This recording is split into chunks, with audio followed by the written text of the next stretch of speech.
पहली बार जुड़े हैं तो चैनल को भी सब्सक्राइब करें। चलिए, तो क्वेश्चन आपका दिया गया है कि तत्वों का वर्गीकरण सबसे पहले किया था। चलिए बताइएगा, यहाँ पर आपका जवाब जो होगा सही क्या हो जाएगा। तत्वों का जो वर्गीकरण किया था सबसे पहले किसने किया था? तो चलिए यहाँ पर जवाब आ रहा है ऑप्शन बी। देखिए यहाँ पर सबसे पहले पूछा है ना, तो सबसे पहले किया था डोबेनेर ने किया था। किसने? डोबेनेर ने किया था। ये नंबर मत लगाइएगा, यहाँ पर आपको बी लगाना है। ठीक है, अगला क्वेश्चन दिया गया है कि वह सबसे छोटा कण जिसमें उस तत्व के सभी गुण वर्तमान होते हैं, ये आपका कौन सा होता है? तो देखिएगा कि सबसे छोटा कण जिसमें उस तत्व के सभी गुण वर्तमान हो, इसे क्या कहते हैं? तो ऑप्शन आ रहा है यहाँ पर अणु। लेकिन यहाँ पर देखिए आपसे ये भी दे दिया गया है कि उसमें उस तत्व के सभी पण, तो जो परमाणु होता है ना, इसमें सभी तत्व आपके क्या वर्तमान होते हैं। तो इसका जो राइट आंसर बनेगा वो आपका बनेगा ए नंबर। क्या ए नंबर हो जाएगा? क्योंकि ये शब्द भी आपको जोड़ दिया गया है। ठीक है, आगे बढ़ते हैं। क्वेश्चन दिया गया है, कार्य किसी तत्व के गुणों को प्रदर्शित करता है। किसी तत्व के गुणों को जो प्रदर्शित करता है वो कौन प्रदर्शित करता है? तो उसकी परमाणु क्रमांक संख्या। क्या? परमाणु क्रमांक संख्या ही प्रदर्शित करती है उसके गुणों को कि ये किसके अंतर्गत आपका रहेगा। तो ऑप्शन क्या हो जाएगा? ए नंबर। नेक्स्ट क्वेश्चन दिया गया है कि हाइलोजनों में सर्वाधिक प्रभावशाली ऑक्सीकरणकर्ता इनमें से कौन है? देखो यहाँ पर ऑक्सीकरण किया गया है। क्या बोला गया है? ऑक्सीकरण किया गया है बोला गया है ना। तो बताइएगा, हाइलोजनों में सर्वाधिक प्रभावशाली ऑक्सीकरणकर्ता है। यहां पर आपका फ्लोरीन, आपने पढ़ा भी होगा कि आपकी जो फ्लोरीन है ये सबसे ज्यादा ऑक्सीकरण करता है। ऑप्शन सी राइट हो जाएगा। आगे बढ़ते हैं। क्वेश्चन दिया गया है, स्वर्ण किस पदार्थ में घुल जाता है? स्वर्ण किस पदार्थ में घुल जाता है? प्रैक्टिस सेट में आपको मिला हुआ होगा। यहाँ पर आपका 5 नंबर में ऑप्शन आ रहा है यहाँ पर सी नंबर, एक्वारेजिया। किसमें? एक्वारोजिया में, जिसे हम लोग अम्लराज के नाम से भी जानते हैं। क्या? अम्लराज के नाम से भी इसे जानते हैं। और सोना इसमें से आपका घुल जाता है। ठीक है ना, एक्वारोजिया या अम्लराज के नाम से जानते हैं। आगे बढ़ते हैं। क्वेश्चन दिया गया है, सिनेबार किसका अयस्क है? सिनेबार किसका अयस्क है अर्थात खनिज है ना। सिनेबार किसका खनिज है पूछा गया है। तो चलिए यहाँ पर देखिए पारा का है। किसका है? पारा का है। पारा का यहाँ पर ऑप्शन क्या हो जाएगा? यहाँ पर आपका ए हो जाएगा। याद रखिएगा, इसका जो आपका होता है संकेत क्या होता है? तो आपका HGS है ना। HG होता है आपके पारा का, और सिनेबार का होता है HGS होता है। ठीक है, याद रहेगा। चलिए और आते हैं अगले क्वेश्चन को। और क्वेश्चन आपसे अगला पूछा गया है, कह रहे पटाखों के फटने के बाद दिखाई देने वाला चमकीला रंग किसके कारण होता है? तो चलिए 7 का जवाब यहाँ पर दे रहे हैं, मतलब आतिशबाजी के बाद है ना, यह कह सकते हैं आतिशबाजी के बाद, कुछ भी आप बोल सकते हैं, कोई दिक्कत नहीं है। कि आतिशबाजी के दौरान जो आपका रंग दिखाई देता है किस कारण से? यहाँ पर ऑप्शन आ रहा है आपका स्ट्रांसियम। तो 7 का ऑप्शन डी हो जाएगा, स्ट्रांसियम के कारण। किसके कारण? स्ट्रांसियम के कारण आपका होता है। ऑप्शन बन जाएगा आपका डी नंबर। क्लियर हो गया है। चलिए आगे बढ़ते हैं। क्वेश्चन आपसे अगला पूछा गया है, कारण निष्कर्षण, किसके निष्कर्षण हेतु साइनाइड विधि प्रयुक्त की जाती है? मतलब किस अयस्क का संशोधन किया जाए है ना, या निष्कर्षण किया जाए जिसमें से आपकी साइनाइड विधि प्रयुक्त होती है, यह आपकी कौन है? तो 8 का ऑप्शन ये हो जाएगा, चांदी के निष्कर्षण के लिए। क्या? चांदी के निष्कर्षण के लिए साइनाइड विधि का प्रयोग किया जाता है। ऑप्शन बनेगा यहाँ पर आपका ए नंबर। आगे बढ़ते हैं। क्वेश्चन आपसे दिया गया है, नाइट्रोजन का विस्फोटक यौगिक है। नाइट्रोजन का विस्फोटक यौगिक इनमें से कौन है? तो देखिएगा 9 नंबर में यहाँ पर आपका हो जाएगा NCl3। कौन? NCl3 इसका जवाब हो जाएगा। NCl3 ये नाइट्रोजन का विस्फोटक यौगिक आपका है। देखा जाए तो जो आपका नाइट्रोजन होता है ये आपका ठंडा होता है, लेकिन यहाँ पर दिया है NCl3। ठीक है ना, वो तो आपका होगा नहीं, तो ऑप्शन ये हो जाएगा। और अगला क्वेश्चन आपसे दिया गया है कि हवा के वास्तविक जलवाष्प की मात्रा को कहते हैं। हवा के वास्तविक जलवाष्प की मात्रा को क्या कहते हैं? यहाँ पर ऑप्शन डी, इसे बोलते हैं परम आर्द्रता। क्या बोलते हैं? परम आर्द्रता बोलते हैं। हवा के वास्तविक जलवाष्प की मात्रा को क्या बोलते हैं? तो आपकी परम आर्द्रता बोलते हैं। इसका राइट आंसर बनेगा डी नंबर। ठीक है, और आगे बढ़ते हैं। क्वेश्चन आपसे अगला पूछा गया है, यहाँ पर दिया है मानव निर्मित रेशा आपका कौन सा है?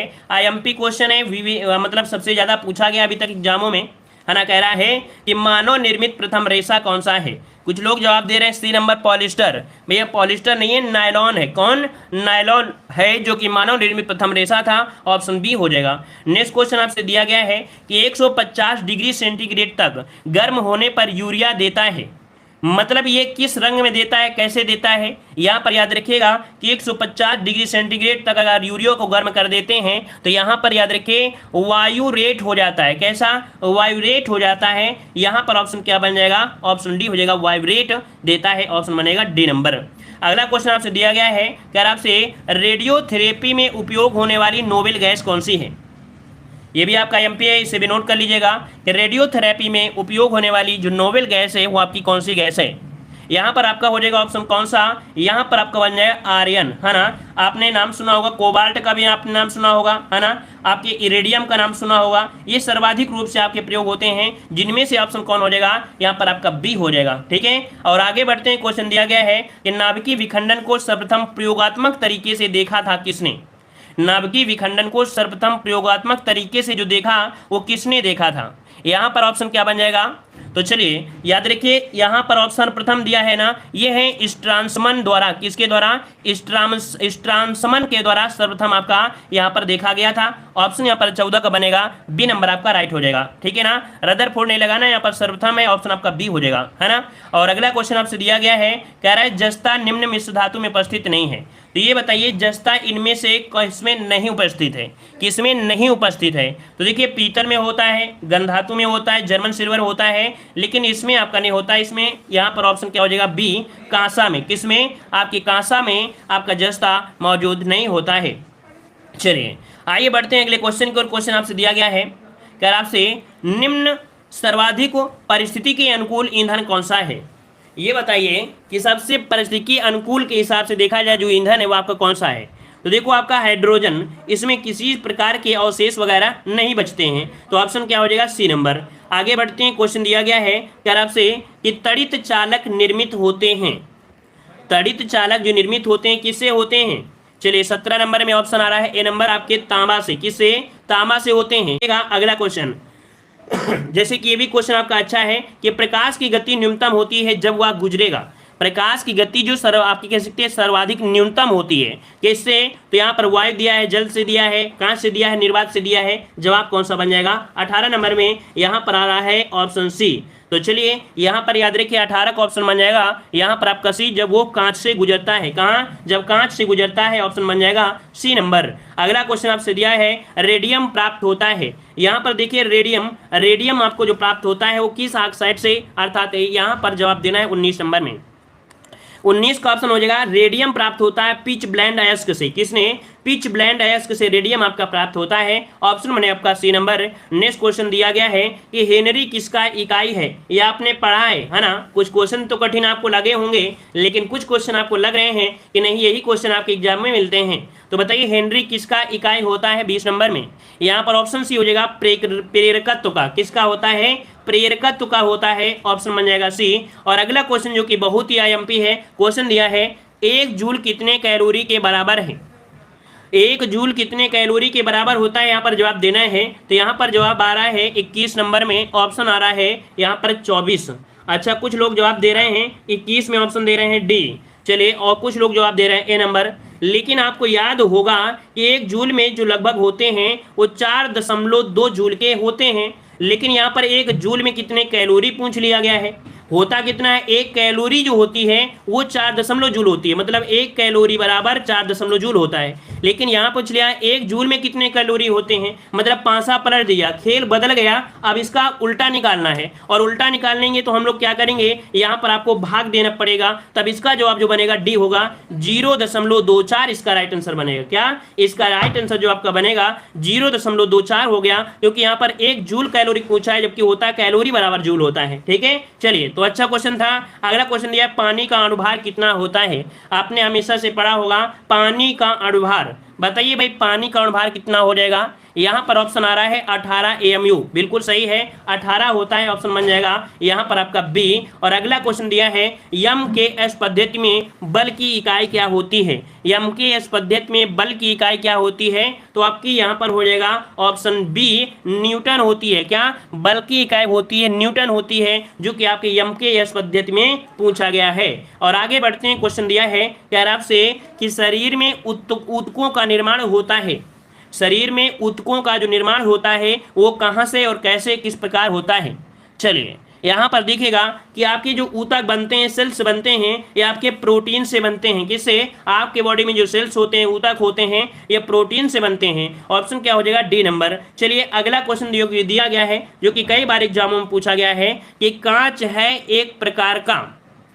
तो चलिए यहाँ पर 25 नंबर में ये होता है अतिशीतित द्रव होता है। क्या? अतिशीतित द्रव होता है, मतलब कि अगर इसे टेम्परेचर दे दिया जाए तो ये पानी जैसा आपको दिखेगा। तो यहाँ पर आपका जवाब हो जाएगा अतिशीतित द्रव होता है कांच। नेक्स्ट क्वेश्चन दिया गया है यार आपसे यहाँ पर, जो कि इंटीग्रेटेड सर्किट चिप पर किसकी परत होती है।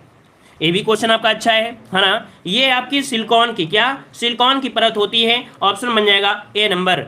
आगे बढ़ते हैं, क्वेश्चन दिया गया है कि चुंबकीय डिस्क पर किस पदार्थ की परत होती है। चुंबकीय डिस्क पर किस पदार्थ की परत होती है, ये सब कुछ आपने पढ़ा है। हमने बताया था कि 10 ही 5 ऐसे क्वेश्चन होंगे जो बहुत ही आपको कंफ्यूज कर देंगे, लगेंगे कि बहुत कठिन है, लेकिन कुछ ऐसे क्वेश्चन भी हैं जो आप देखते हैं कि एग्जाम में मिलते हैं सामान्य विज्ञान में, है ना। चलिए ये जनरल साइंस है, जनरल साइंस में सब कुछ मिलने हैं। 27 का ऑप्शन आ रहा है ए नंबर। ये होती चुंबकीय डिस्क पर आयरन ऑक्साइड की, किसकी? आयरन ऑक्साइड की होती है। यहाँ पर ऑप्शन क्या हो जाएगा? ए नंबर आपका हो जाएगा। चुंबकीय डिस्क पर किस पदार्थ की परत होती है? तो भैया काफी लोग जवाब दे रहे हैं सोडियम कह रहे हैं मैग्नीशियम ऑक्साइड की, मैग्नीशियम ऑक्साइड दे रहे हैं भाई। यहाँ पर जो कि जवाब क्या दिया है, जवाब यहाँ पर दिया गया है कौन सा? यहाँ पर ए नंबर भाई, आयरन ऑक्साइड होगा इसका आंसर। ठीक है, ए नंबर आयरन ऑक्साइड होगा, ए नंबर इसका राइट होगा। ठीक है, और आगे बढ़ते हैं, क्वेश्चन दिया गया है, कह रहे पीयूष ग्रंथि स्थित होती है, जिसे हम लोग मास्टर ग्रंथि कहते हैं। यही ग्रंथि है जो अपने मानव अपने बॉडी को कंट्रोल करती है, हर प्रकार की क्षमता को कंट्रोल यही करती है, पीयूष ग्रंथि, जिसे मास्टर ग्रंथि के नाम से जानते हैं। यहाँ पर आपका जवाब हो जाएगा 28 का ऑप्शन बी, आपके सिर में होती है, मटर के दाने कितने आकार की होती है। ठीक है, और अगला क्वेश्चन दिया गया है, कह रहा है विटामिन ई की कमी से होता है। अगर बॉडी में विटामिन ई की कमी हो जाती है तो यहाँ पर व्यक्ति नपुंसक हो सकता है। क्या? नपुंसकता उसमें आ जाती है। इसीलिए कहा जाता है कि आप चने चबाते हैं तो अंकुरित करके चबाइए, क्योंकि अंकुरित करके चबाने में विटामिन ई उसमें भरपूर मात्रा में मिल जाती है। तो इसलिए यहाँ पर ऑप्शन क्या हो जाएगा? D number. आगे बढ़ते हैं, क्वेश्चन दिया गया है यार आपसे, प्रति सेकेंड एक रेडियन कितने आरपीएम के बराबर होता है।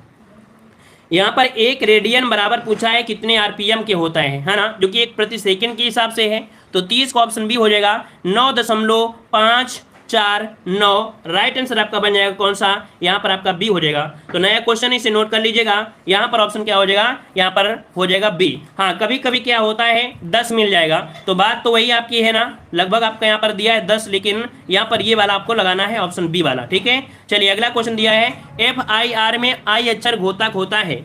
यहाँ पर बताइए FIR में जो आपका आई होता है ये किसका घोतक होता है? आई का मतलब इसमें होता क्या है? तो चलिए आई का मतलब यहाँ पर हो जाता है इन्फॉर्मेशन। क्या होता है? इन्फॉर्मेशन होता है। यहाँ पर ऑप्शन आपका ए हो जाएगा। नेक्स्ट क्वेश्चन आपसे दिया गया है कि भारत का प्रथम परमाणु रिएक्टर किस नाम से जाना जाता है। तो चलिए ये भी क्वेश्चन आपने पढ़ा है, हमने आपको पढ़ाया भी, स्टैटिक जीके में पढ़ाया था कि भारत का प्रथम परमाणु रिएक्टर किस नाम से जाना जाता है।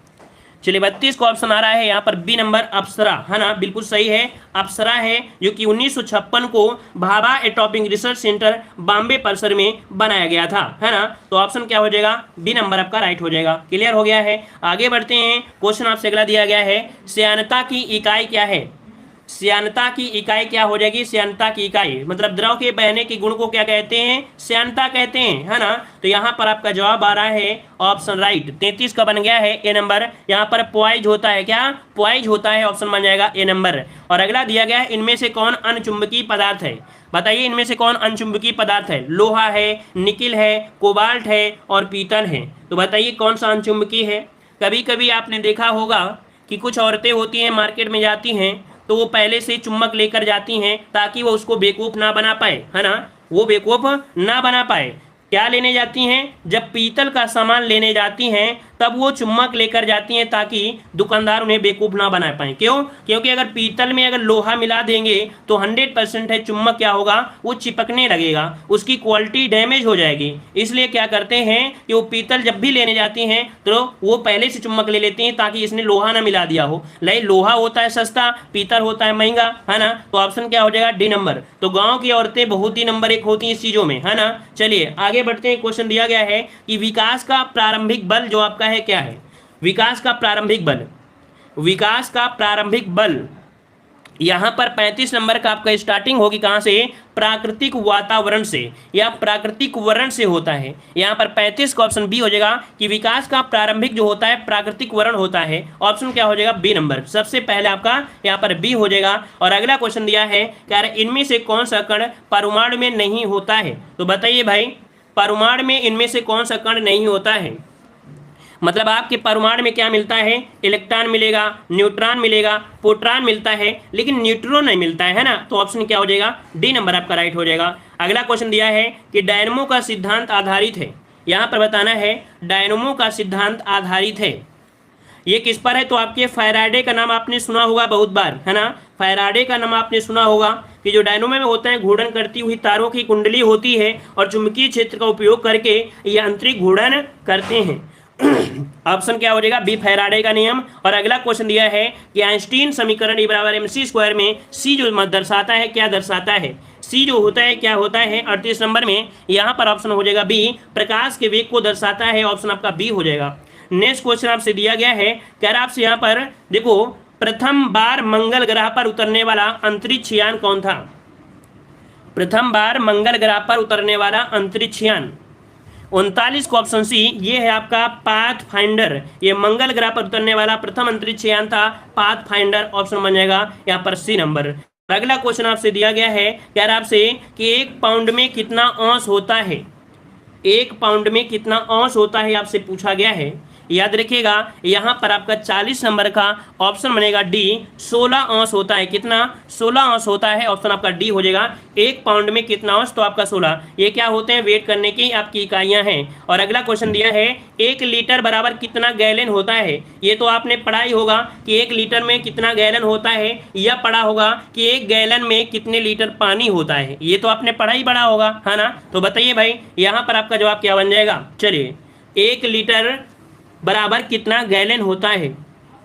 यहाँ पर जवाब आ रहा है ऑप्शन राइट।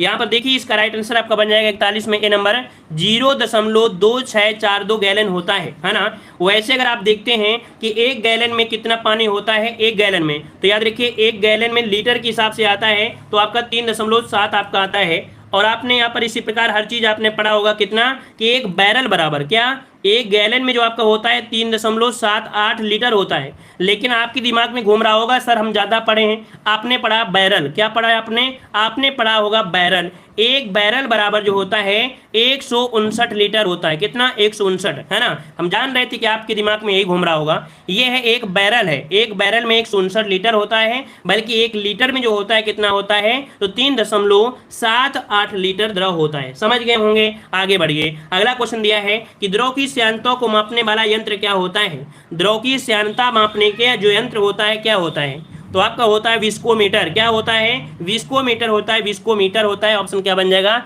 बी नंबर इसका राइट हो जाएगा। क्लियर हो गया। तो कुल मिला के यहाँ पर जो आपका दिया गया था आंसर आपका बी हो गया। और ये टेस्ट भी आपका क्या हो रहा है, कंप्लीट होता है। तो डेली के ऐसे यहाँ पर देखा कि 10 क्वेश्चन बहुत ही कठिन थे। ऐसा लग रहा था कि साइंस में आप लोग क्या हो जाएंगे, फेल हो जाएंगे, लेकिन लास्ट में ऐसे क्वेश्चन मिल गए जिसकी वजह से आपको मजा आ गया और आनंद आ गया और लगा कि नहीं वास्तविकता कि सामान्य विज्ञान में आपके क्वेश्चन ऐसे ही होते हैं। यहाँ पर हर प्रकार के क्वेश्चन आपको मिलेंगे। ठीक है, उम्मीद है आप सभी को पसंद आ रही है सीरीज। पसंद आ रही है तो वीडियो को लाइक भी करिएगा। और चाहे कोई भी सीरीज हो, हमारे मॉडल पेपर हो, सामान्य विज्ञान हो, चाहे आपकी हिंदी साइंस कुछ भी हो, सब कुछ ऐसे आपको आनंद के साथ पढ़ना है। सब लोग लाइक शेयर करके ही जाइएगा। ठीक है, धन्यवाद जुड़े रहने के लिए सभी को।